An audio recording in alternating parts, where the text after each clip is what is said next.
Hey guys, welcome back with me again in this channel. So in today's tutorial, I'm going to show you how you can switch your oxygen tube in Abyss.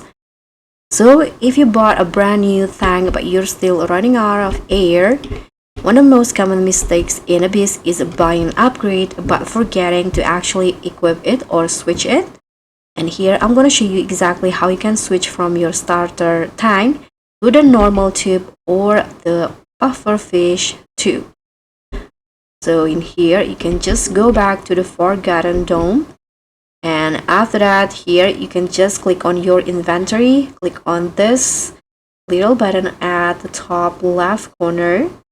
Okay, so this is where your inventory is, and then you can just click on the tubes tab, and in here as you guys can see I still on my old tube. So to switch it to a newer one or upgraded one, you can just click on equip here, equip button, the green one, and that's it.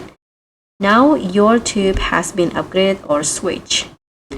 So that's pretty much all. Thank you so much for watching. Don't forget to like, comment, and subscribe. Also click on the thanks, and I'll see you in the next one.